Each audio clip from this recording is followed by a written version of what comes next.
అందరికీ నమస్కారం అండి. ఈరోజు మనం జొన్నలగడ్డ రాజగోపాలరావు గారు రచించిన అత్త ఒక ఇంటి కోడలే అనే ఓ చక్కటి కథను విందాం. ఇక కథలోకి వెళ్దాం. ఆమె గాయని అయితే శిలలను కరిగించుండేది, నాయకి అయితే విప్లవాలను తెచ్చి ఉండేది. అత్తగారైపోయింది, తన శక్తిని కోడలపై ప్రయోగిస్తుంది. అటువంటి ఓ అత్తగారి కథే ఇది. ఒసై రమా, ఇంకా బట్టలు ఉతకడం అవలేదటే? ఏమిటే బాబు ఇంత నెమ్మది? నేను చేశానంటే 10 నిమిషాలు కూడా పట్టదు. మీ అమ్మ నెమ్మది కాబోలు, నీకు అదే నేర్పింది అంది లక్ష్మీకాంతమ్మ.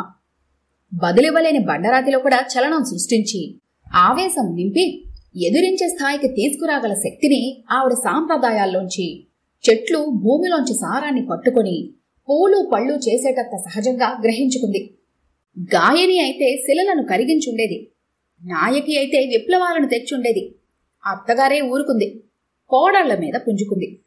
ఆవిడ పేరు లక్ష్మీకాంతమ్మ అయినా అందరూ కాంతమ్మ గారు అంటారు. ఎప్పుడో కోడలొస్తారేమో అని ఆవిడ భర్త మీద ప్రాక్టీసు ప్రారంభించింది. భర్త పొదుపరి, వృత్తిరీత్యా లాయరు.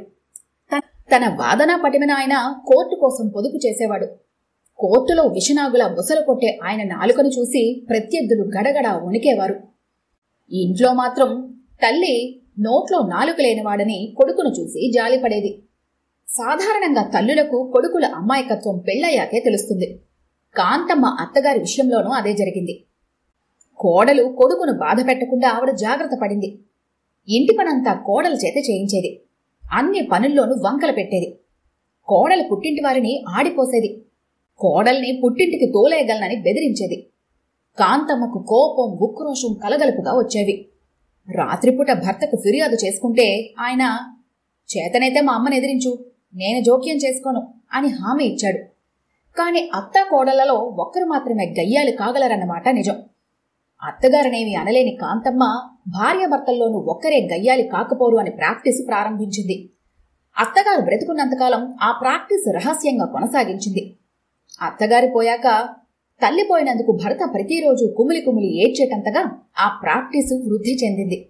ఆ దంపతులకు 3 పిల్లలు. పెద్దవాడు పెళ్లి కాగానే వేరు కాపురం పెట్టాడు, ఆఫీసుకు దగ్గరలో ఉండాలనే వంకతో. రెండోది ఆడపిల్ల, పెళ్ళై అత్తవారింటికి వెళ్ళింది. ఇక మిగిలింది శేఖర్. అతడికి ఇలా ఉద్యోగం రాగానే అలా తండ్రి పోయాడు. కాంతమ్మకు పెద్ద కోడలి దగ్గర ఉండాలనుంది.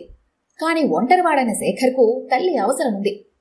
ఆవిడ అతడి దగ్గరే ఉంటూ పెళ్లి చేసుకోమని కోరేది. మనసులో పెళ్లి చేసుకోవాలని ఉన్నా తల్లి విషయం తెలిసిన వాడై అసలు విషయం ఎలా చెప్పాలో తెలియక, నాకు పెళ్ళైతే నువ్వు దూరం అవుతావు అన్నాడు శేఖర్. అప్పుడు కాంతమ్మ కలకాలం చిన్న కొడుకు దగ్గరే ఉంటానని హామీ ఇచ్చి అతగాన్ని మరింత హడలగొట్టేసింది. అతడు పెళ్లికి ససేమిరా అన్నాడు.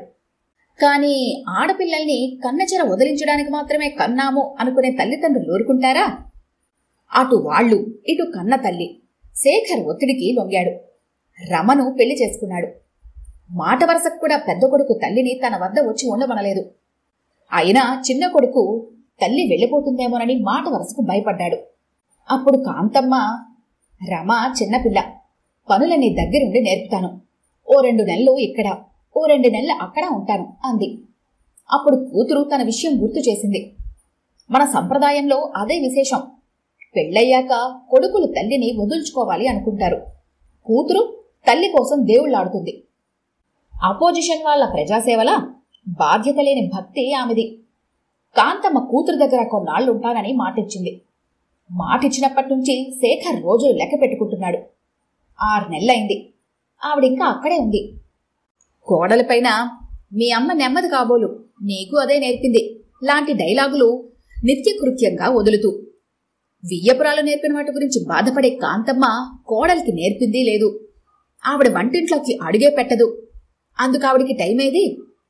కాంతమ్మ గారిది తిట్టే నోరే కాదు, తిరిగే కాలు కూడాను. ఆవిడ ఇంట్లో ఉండేది టీవీలో తెలుగు సినిమాకి కాక భోజనం నిద్ర కోసం అంతే. మిగతా టైమంతా పెత్తనాలు.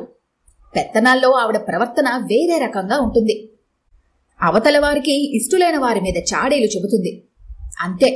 ఆవిడ రాక వాళ్ళందరికీ ఆకర్షణ. ఆ ఆకర్షణను పెంచుకుందుకు ఆవిడ వాళ్ళను విపరీతంగా పొగుడుతూ ఉంటుంది. ఆవిడికి పొగట్టం వచ్చనడానికి వాళ్లు మాత్రమే సాక్షులు. ఇంట్లో ఉన్న ఆ కాసేపు టీవీ చూస్తున్నా, భోజనం చేస్తున్నా, నిద్రకు ఆవలిస్తున్నా పెద్ద కోడలనో చిన్న కోడలనో అలా తిడుతూనే ఉంటుందావిడ. మొదట్లో 2 నెలల పాటు రమ అత్తగారి మాటలకు చాలా బాధపడింది. ఒకసారి తోటికోడలింటికి వెళ్లి చెప్పుకుంది. ఆమె నవ్వి, అంటరానితనం పాటించే వాళ్లంతా చెడ్డవాళ్లు కారు, సాంప్రదాయం మహిమదంతా. మన అత్తగారు మాటలంటుంది కాని మనకు అపకారం చేయదు, కొడుకుని కోడల్ని విడదీయదు. మన బట్టలు మనని కొనుక్కొనిస్తుంది, మన ఖర్చులు మనని పెట్టుకొనిస్తుంది. మాటలు పట్టించుకోకుండా ఉండగలిగితే చాలు, మన జీవితం స్వర్గం. నాకు చేత కాలేదు, వదుల్చుకున్నాను, నీకు తప్పదు, అలవాటు చేసుకో అని సలహా ఇచ్చింది. ఆ మాటల్లో నిజముందని రమకు అనిపించింది. 1-2 సార్లు భర్తకు చెప్పింది. పొద్దున్న 8ంటికి నా ఆఫీసు, రాత్రి 9కి ఇంటికొస్తాను. ఈ అలసటంతా నిన్ను చూసి మర్చిపోతాను. మళ్లీ అలసటను గుర్తు చేసే కబుర్లొద్దు, ఎలాగో అలా సర్దుకుపోలేవా అన్నాడు అతను. అది అవకాశవాదమే కావచ్చు, కాని అందరు ఆడవాళ్లకులాగనే ఆమె ఆ అర్ధింపుకి లొంగిపోయింది. స్వతహాగా రమకు బయట తిరగటం నచ్చదు. చదువుకునే రోజుల్లో తీరుబడి ఉన్నప్పుడు మంచి పుస్తకాలు చదివేది. అత్తగారి బారి నుండి తప్పించుకునేందుకు ఇప్పుడు ఆమె బ్యాంకు పరీక్షలకు కూడా ప్రిపేర్ అవుతోంది. కానీ ఏకాగ్రత కుదరటం కష్టంగా ఉంటుంది. డిగ్రీ అవగానే పెళ్లి కావటం వల్ల అమ్మలక్కలతో కలవడం, మాట్లాడటం ఇంకా అలవాటు కాలేదు. కానీ పక్కింటి మీనాక్షితో మాత్రం బాగా స్నేహం కలిసింది. మీనాక్షి రమలది ఇంచుమించు ఒకే వయసు. ఇంచుమించుగా ఒకేసారి పెళ్ళై ఒకేసారి కాపురానికి వచ్చారు. ఎటొచ్చి మీనాక్షికి అత్తగారి బెడదలేదు. మొగుడు పెళ్ళాం ఇద్దరే ఉంటున్నారు. అందుకని మీనాక్షి కొత్తలో తరచుగా రమ ఇంటికి వచ్చేది. కోడలికి ఆప్తురాలవుతోందని కనిపెట్టిన కాంతమ్మ మీనాక్షికి అత్తగారు లేని లోటు తీర్చే ప్రయత్నం చెయ్యబోగా మీనాక్షి ఆవిడుండగా వాళ్ళింటికి రావటం మానేసింది. అయినా వాళ్ళు కలుసుకుందుకు పెద్ద ఇబ్బందేమీ లేదు. తరచుగా కాంతమ్మ బయట తిరుగుతూనే ఉంటుంది కదా. అందుకే వారి స్నేహం దినదిన ప్రవర్తమానమై మీరు నుంచి నువ్వులోకి, స్నేహం నుంచి అక్కా చెల్లెళ్ల బంధుత్వంలోకి, కబుర్ల నుంచి కష్టసుఖాలు ఎక్స్చేంజ్కి మారింది. ఇద్దరికీ మధ్య ఒక అడ్డుగోడ ఉంది. గోడకు చెవుల్లేవు కాని చెవులున్న వారికి అటు ఇటు మాటలు వినిపిస్తూ ఉంటాయి. దానికి తోడు కాంతమ్మ గొంతు చిన్నది కాదు. అందుకని రమ చెప్పకుండానే మీనాక్షికి చాలా విశేషాలు తెలుస్తూ ఉండేవి. అందుకే తరచుగా ఆమె, నువ్వు కాబట్టి 6 నెలల్లో ఒక్కసారి కూడా మీ అత్తగారి మాటకి ఎదురు చెప్పలేదు, అదే నేనైతేనా ఈ పాటికి ఆవిడో నేనో తేల్చేసేదాన్ని అనేది రమతో. రమకు మాటలు పట్టం కొత్త కాదు. తనింట్లో తల్లి కూడా ఆడపిల్లని చేసి అప్పుడప్పుడు గట్టిగా దెబ్బలాడేది. తను ఊరుకోకుండా ఎదురు సమాధానం చెప్పేది. తండ్రి తనను సపోర్ట్ చేసేవాడు. అక్కడ అప్పుడప్పుడు జరిగేది ఇక్కడ రోజు జరుగుతోంది. తనకు సపోర్ట్ లేదు, ఎదురు సమాధానం చెప్పకుండా సహించాలి. సహించడం కష్టం కాదు, కాని అత్తగారిలో తల్లిని చూడాలని ప్రయత్నిస్తోంది రమ. తల్లి అప్పుడప్పుడు అత్తగారిలా ప్రవర్తించినట్లే అత్తగారు కూడా అప్పుడప్పుడు తల్లిలా ప్రవర్తించే శుభగడియల కోసం ఆమె ఎదురు చూస్తోంది. మీ అమ్మ నెమ్మది కాబోలు, నీకు అదే నేర్పింది అన్న మాట మాత్రం ఎన్నిసార్లు విన్నా అలవాటు కావటం లేదు రమకు. ఆ రోజు కాంతమ్మ అదే మాట అని పెత్తనాలకు వెళ్ళాక వచ్చిన మీనాక్షితో, నా సహనానికి అంతం వస్తోంది, అయినదానికి కానిదానికి ఆవిడ మా అమ్మని లాగటం నా రక్తాన్ని మరిగిస్తోంది. కాని ఎదిరిస్తే ఏం ప్రయోజనం? రోజు ఆయన ఇంటికి రాగానే తన పెత్తనం కబుర్లు చెబుతూ మమ్మల్నిద్దరినీ ఓ పట్టాన్ని మాట్లాడుకునేవరావిడ. మాకు గొడవైందంటే అదే చెబుతారు. అప్పుడు నేను మాట్లాడాలి, ఆయనకు మనశ్శాంతి ఉండదు. కాని నాలో అగ్నిపర్వతం ఏదో ఒక రోజున బద్దలవుతుంది. మా అత్తగారిని మార్చటానికి ఓ మంచి ఉపాయం ఆలోచించు అంది రమ. రమ సమస్య మీనాక్షిని కదిలించింది. వారం రోజులు తీవ్రంగా ఆలోచించింది. చివరకు ఏదో తట్టింది. ఒకరోజు ఆమె రమతో, మీ అత్తగారికి సినిమా పిచ్చి ఉంది, మనం అద్దెకు వీసీపీ తెచ్చుకుందాం, 4 ఇళ్ల వాళ్ళం ఖర్చులు పంచుకుందాం, అత్తగారు కోడల్ని అష్టకష్టాలు పెట్టి తన తప్పులు తెలుసుకుంటుంది కదా, వరుసగా అలాంటి సినిమాలు చూపిద్దాం, ఓ 6 డజను సినిమాలు చూసేసరికి మీ అత్తగారుల మార్పు వచ్చి తీరాలి అంది. ఈ ఐడియా రమకు నచ్చింది. రాత్రి భర్తకు యథాతథంగా విషయం చెప్పింది. శేఖర్కు భార్య మీద చెప్పలేనంత జాలి పుట్టింది. కాని ఏం చేస్తాడు? అతడు తన వంతు ప్రయత్నం చేస్తూనే ఉన్నాడు. రమ ఓర్పును మెచ్చుకుంటే తల్లి కూడా మెచ్చుకొని, అందుకే కదా నేనిక్కడే ఉంటున్నాను, లేకుంటే ఎప్పుడో పెద్దాడి దగ్గరకు పోయేదాన్ని అంది. సెలవు రోజొస్తే బయటకు వెళ్లాలంటే తమతో అత్తగారిని రమ్మంటుంది రమ.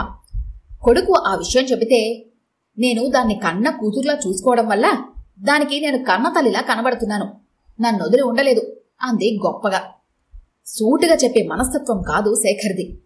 భార్య వీసీపీ గురించి చెప్పగానే, నీ ఐడియా, నీ మనసంత బావుంది. ఆఫీస్లో నా ఫ్రెండ్ ఒకడికి ఫారెన్ ఛాన్స్ వచ్చింది. తన వీసీపీ మంచి కండిషన్లో ఉంది. 5,000కి ఇస్తానన్నాడు. నీకు చెబుతామని మర్చిపోయాను. అద్దెకు తెచ్చుకోవడం ఎందుకు? అదే కొందాం. ఆ మాత్రం డబ్బు నా దగ్గర ఉందిలే అన్నాడు శేఖర్. భర్త అవగాహనకు రమ ఎంతో సంతోషించింది. ఆమె సంతోషం తనకెంత సుఖాన్నిస్తుందో ఆ రాత్రి శేఖర్ మరోసారి తెలుసుకున్నాడు. 2 రోజుల్లో వీసీపీ వచ్చింది. ప్రారంభోత్సవం అత్తా ఒక ఇంటి కోడలే చిత్రంతో. అందులో విశ్వరూపం చూపించింది మహానటి సూర్యకాంతం. రమ, శేఖర్, కాంతమ్మ ముగ్గురు చూశారు ఆ సినిమాని. కాంతమ్మ సినిమాను ఏకాగ్రతతో చూస్తోంది. శేఖర్, రమ ఆవిడ్ని ఏకాగ్రతతో చూస్తున్నారు. కాంతమ్మ సినిమాలో లీనమైపోయింది.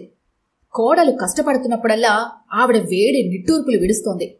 అత్తగారు కనపడినప్పుడల్లా పళ్ళు నూరుతూ శాపనార్థాలు పెడుతోంది. ఆవిడ హృదయం ఎంతగా కదిలిపోయిందో ఏమో, తరచుగా కన్నీళ్లొత్తుకుంది. మామూలు సినిమాలు చూస్తూనే మధ్య మధ్య కోడల్ని చిన్నబుచ్చే మాటలనే కాంతమ్మ ఈరోజు సినిమా చూస్తూ పల్లెత్తు మాట అనలేదు కోడల్ని. అదే గొప్ప విశేషంగా భావించిన శేఖర్ సినిమా అయిపోగానే, ఎలా ఉందమ్మా సినిమా అని అడిగాడు. చిన్నప్పుడు చూసిందే కాని గుర్తులేదు. చాలా బావుందిరా. చూస్తున్నంతసేపు మీ బామ్మ నన్ను పెట్టిన కష్టాలే గుర్తుకొచ్చాయనుకో. ఆ కోడలు కూడా నాలాంటిదే పాపం. నోరెత్తకుండా అన్నీ భరించింది. అందుకే అత్తకి తగిన శాస్తి జరిగిందిలే, బాగా అయింది అని చిన్నపిల్లల సంతోషపడింది ఆవిడ. శేఖర్, రమ ముఖముఖాలు చూసుకున్నారు. ఆ సినిమా ఆవిడ్ని గతంలోకి తీసుకెళ్లిపోయింది. గతాన్ని, వర్తమానాన్ని, భవిష్యత్తుని ఒకదానితో ఒకటి కలపక విడివిడిగా చూసే సాంప్రదాయం మనది. ఆ చిత్రంలో రమకు రమే కోడలు, కాంతమ్మకు కాంతమ్మ కోడలు. రమకు కాంతమ్మ అత్తగారు కావచ్చు, కాని ఆ అత్త ఒకింటి కోడలే కదా. వాళ్ళు చేసిన ఉపాయం ఇలా బెడిసికొట్టిందేమిటా అనుకుంటూ రమ మీనాక్షిని ఇంకో ఉపాయం అడగాలి అనుకుంది. ఈ కథ కనుక మీకు నచ్చినట్టయితే లైక్ చేయండి, షేర్ చేయండి. మరిన్ని ఇంట్రెస్టింగ్ కథల కోసం మా ఛానల్ని తప్పకుండా సబ్స్క్రైబ్ చేసుకోండి.